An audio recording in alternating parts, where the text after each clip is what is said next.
our next topic is related. We've just talked about storytelling. And next up, we're going to talk about content. So, just get my notes here. Talking about storytelling, to crafting content, tales from the industry. I'm happy to introduce our next session host, Matilda Kivinen, CMO with Valo, a staff-based company. Welcome.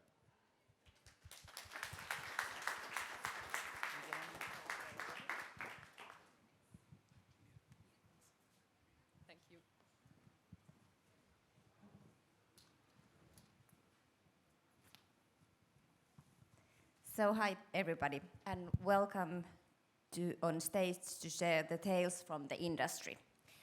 Can you briefly introduce yourselves and the industry, and share one fun fact about you, please? Hello. Oh, loud.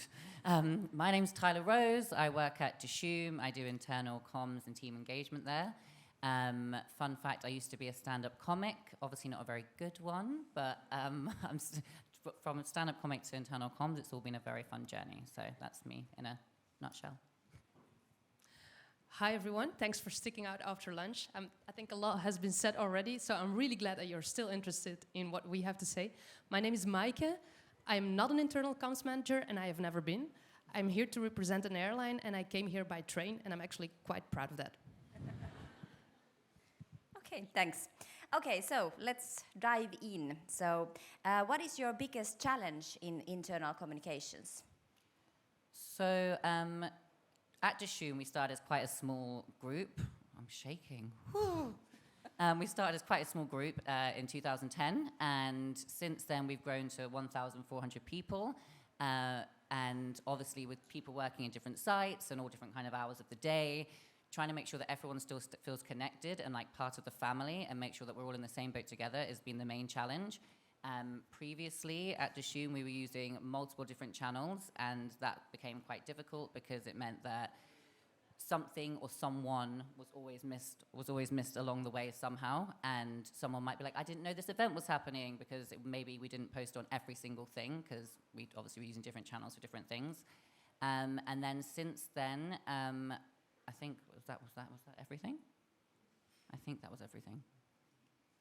Sorry, I'm quite nervous.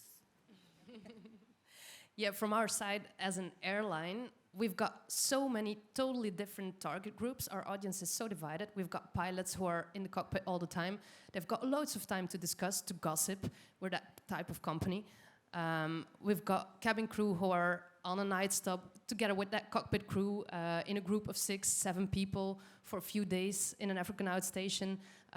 They don't have any computers to read our internal communication. On the other hand, we've got a lot of sales staff who are behind a computer, who are sometimes based in Africa, sometimes based in the US or in Europe.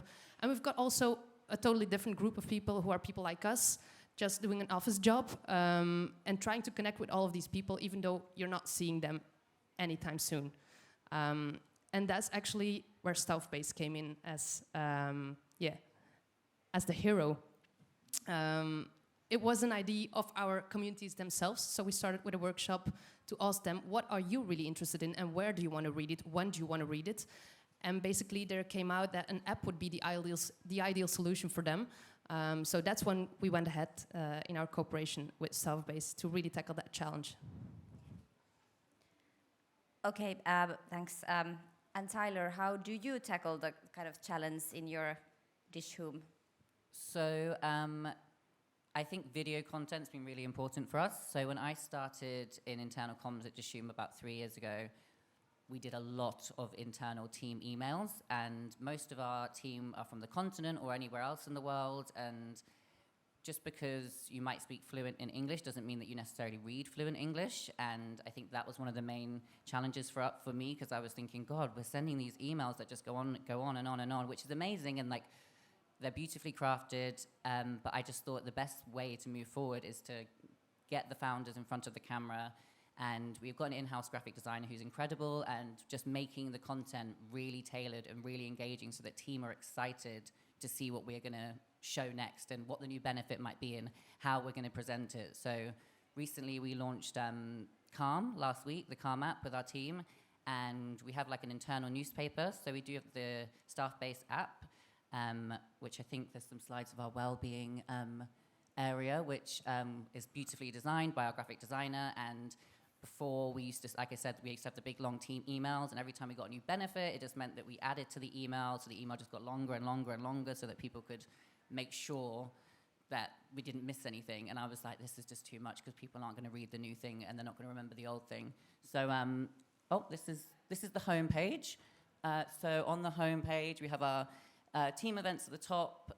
Everything in the middle is our widgets. So we've got Here to Help, which is a direct line to our directors. Meal for a Meal is our charity, and the Learning Library is where all the L&D stuff happens. And then you can post here, and obviously then there's the news feed below. And then here's our wellbeing area on my left, your right. So this is Stu. He's our mental wellbeing consultant. And in this area, you have this, and then if you scroll, you have our different perks that you can get and benefits to for all the team. And we just have the same 3 pillars that I think a lot of companies have, which is mental well-being, financial well-being, and physical well-being. And that's it. This looks like your app, not mine. Yeah, thanks for that, Tyler. So, yeah, for us, the key is really targeted communication. I mean, we've got a whole lot to tell about processes and simplification, but none of our cabin crew cares about that. With all due respect, it's just not important for them. What is important for them is what changes on board, what they need to do with a customer, what a customer expects from them, what the feedback from the customer was.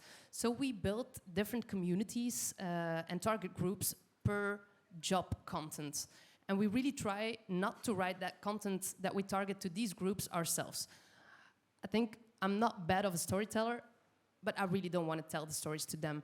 They've got so many great storytellers on board. They've got great storytellers at the airport. Why don't we just use them? They can tell the stories.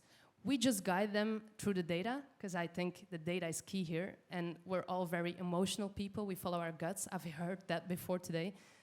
But there's really so much in the data. And that's just where I try to come in and really rationalize to those people which one of their stories worked best, which one didn't really work, and where we can make them better. Okay. We have today heard quite plenty about storytelling, and storytelling is a beautiful word. But how do you do that exactly? How do you make your people want to read your company news?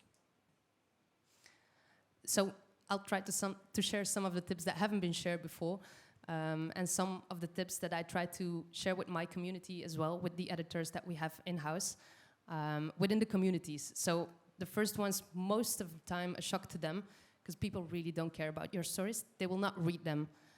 In the best case, they will scan your story. So your message needs to be clear, and you need to sell the main benefit. By scanning the title, the intro, and the quote that you highlighted, they need to really see what's in it for them. If they don't see that, they will not read further. I mean, how many of you read all the articles that come on your Facebook page, that come on your news app? And I mean, really more than the introduction. I think none of you do. So the time of your employees is just as valuable. Don't waste it. Make your message crisp, be bold, and maybe, if you can, use a call to action. Ask for their engagement, ask for their help, ask for their ideas. They're full of them. Communication is a two-way street. With us, I think, be creative. Be as creative as you can. And if you can't think of a new idea, go out there, use something that's tried and tested, and make it your own for your community, for your brand, and to tell the story that you want to tell.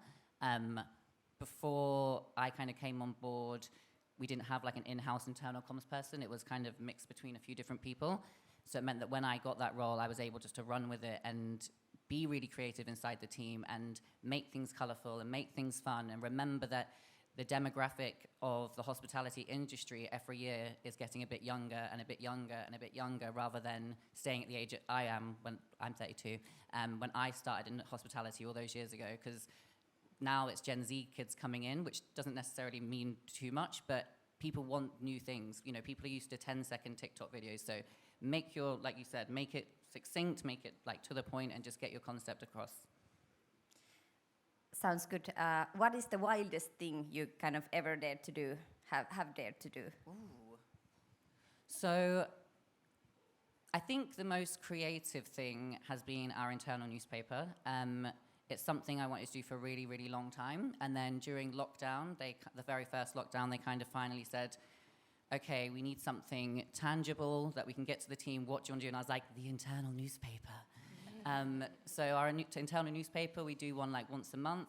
The front page is normally a poster, and then there's like 2 pages of content, and then on the back page, we've just got adverts, which is like our team's side hustles. So we like send out an email and say, does anyone have a side hustle that they want us to do an advertisement for? And then we create the advert and we put it in the back of the newspaper. So that's been the most probably well received, other than the app thing that we've done. Well, I say well received. There's no way of gathering data on a newspaper that we send to people's homes, but I assume it goes down well. Sounds brilliant.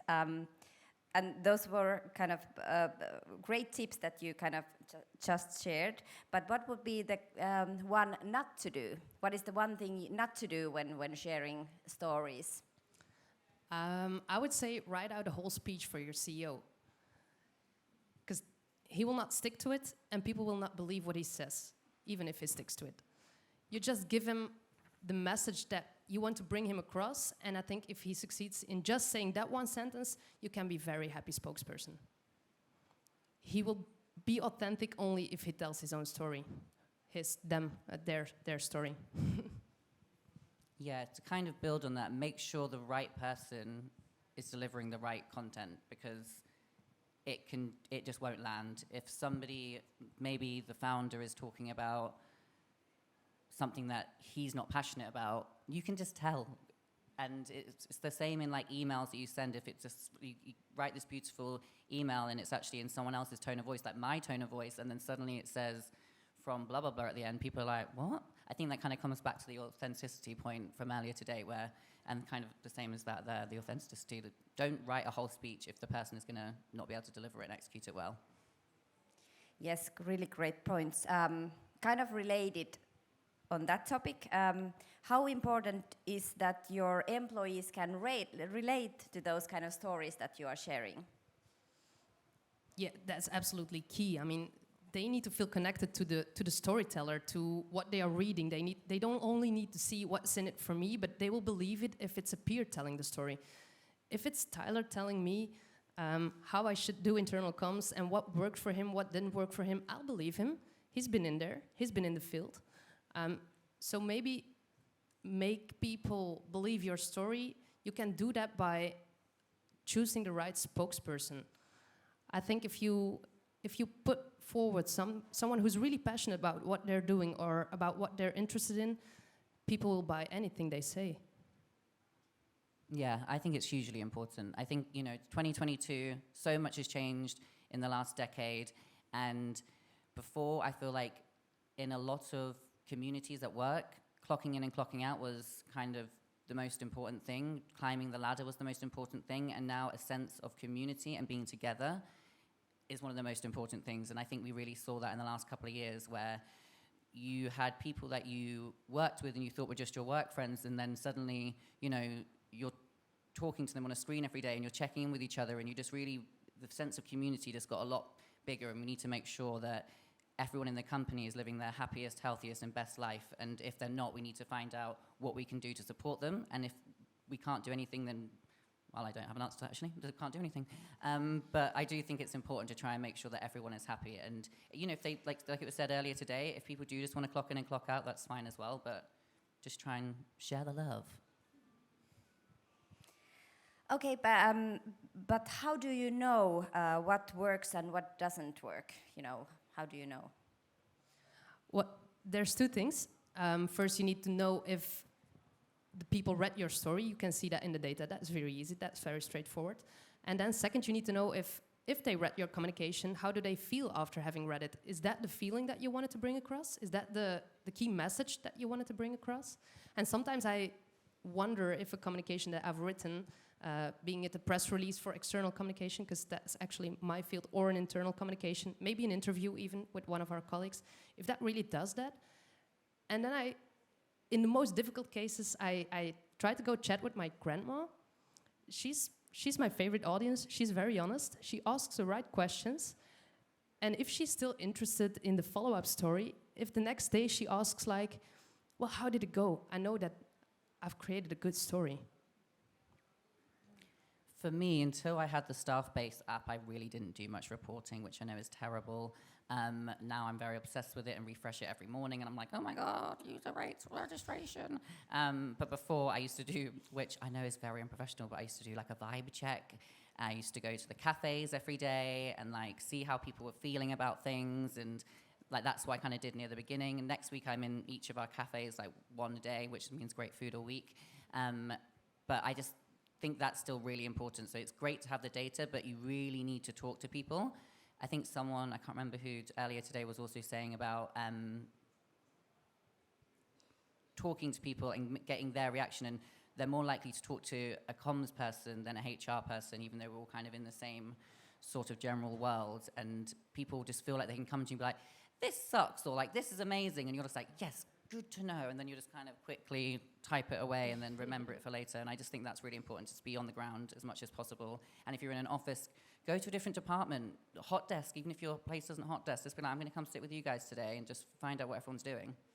Yeah, I must say I absolutely agree with this. I think the most important role of an internal comms person is not to get your story across, but to be a real soundboard for what lives in the company, for what lives with your people.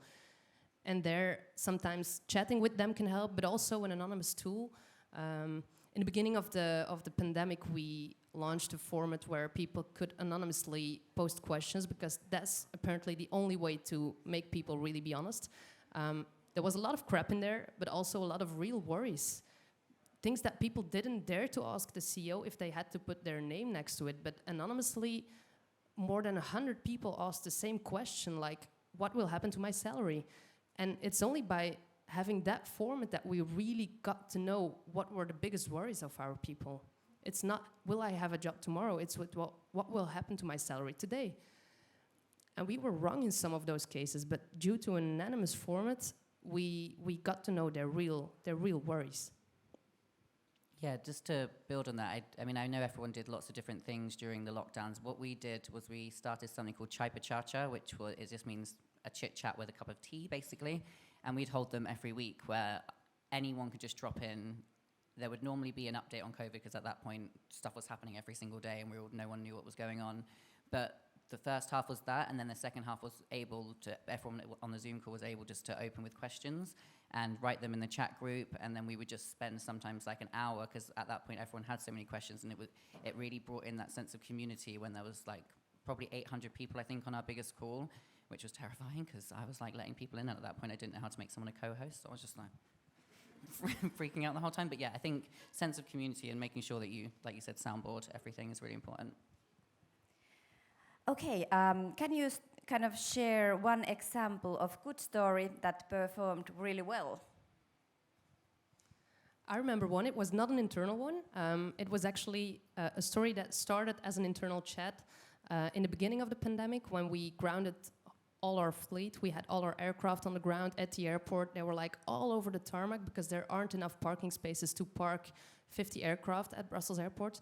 I can tell you that. So they were in front of our windows. We've got some really nice, cute liveries with the Smurfs, a Tomorrowland livery, and people were really excited to see those aircraft in front of them, and like, what's happening to them? Because we were taping all the little holes, and our technicians were around those aircraft every day. Even when they were already parked for over a week, they were still turning the wheels, and people were really chit-chatting about that. And so we got the idea to go film that, to go speak to those people, and to spread that to the journalists as well. They didn't have anything else to tell except for COVID figures, which everybody was bored with. And then we made a whole video reel about what's happening to aircraft when they are not flying, because an aircraft's really built to fly, only to fly, not to be on the ground. And it's really a shitload of work, I mean, to keep that aircraft fit when it's not flying. And then we made a whole story about that, with images, with pictures, with video, with interviews, and it hit CNN. I mean, we're like the smallest airline in Europe, and we hit CNN. We were so thrilled about this. And that was just the idea of our videographer, who didn't have anything to do, because we couldn't speak about any fun facts when COVID figures were the only hot topic. That's hard to top, so maybe I should have gone first. So during, everything's just related back to the pandemic, I'm sorry guys. But during that time, obviously normally our teams are working every day, but suddenly all the restaurants were closed. And we started 10,000 miles for 10 million meals because we just hit our 10 million meals to Akshaya Patra Magic Breakfast, which, so everyone at Dishoom, if you eat there, your meal, we then donate a meal to one of the two charities. So we did 10,000 miles for 10 million meals. It meant that we got our teams out the house and you could swim, run, skip, do whatever you wanted, and then you clocked up your miles, and any money that the team raised, Dishoom matched, and then every mile we also put in money as well. So I think we ended up doing like 17,000 miles in total, which we were doing it from to Bombay and back, which I think is like 9,000 miles, and we were like, we've just lapsed that so many times. And then as a result of that, we ended up opening our own like running club, and I only did it once, but lots of other people got really into it, and I think that was probably really successful because the running club's still going today, which is great. Thank you, thank you. Hey, I have one final question for you on my end. So what is the one key takeaway from today, kind of when crafting content? So what would be one key takeaway from today? So for me, it's the authenticity thing. So I think as many of us in this room, we have to write in so many different tone of voices, and sometimes, you know, you've got your director's hat on, and then you've got the head of HR or people team hat on, and then, you know, you're just jumping between all these different things. And I think it's sometimes, not always, like sometimes, you know, if you're really passionate about the subject too, you actually can write, and like I tend to just get everything down on a page and then make it sound like them afterwards. But it's a lot easier for that person to, you know, really take a good look at it, and rather than just read it and say, yeah, that's good to go, you know, you need more intel. So to be authentic, I think is really important, and I thought that was really valuable. Thanks. I will definitely let my inner journalist out. That was just shared minutes ago, and I think it's the best thing I've heard so far. Thank you, thank you. And do we have any questions from the audience to Tyler or Mike?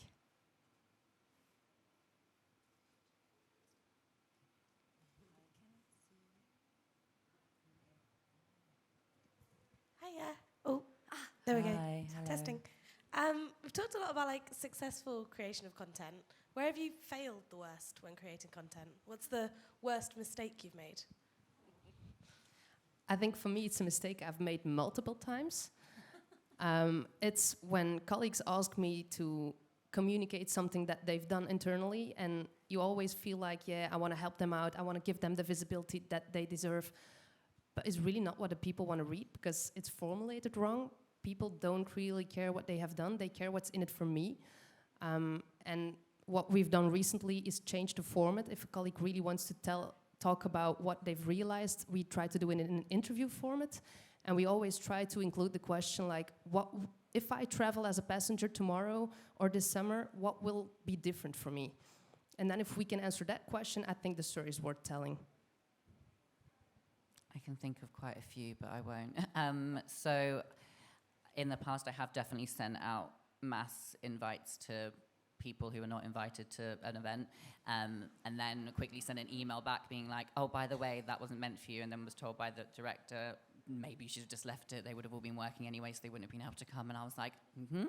He was like, maybe just, if you screw up big, just let me know. And I was like, gotcha. I just tried to fix it straight away. And then another one, oh, have I got another one? I did have another one in my head, but I've forgotten it. Sorry. Oh, those were brilliant, thank you. Do we have any more questions? Please just ask away.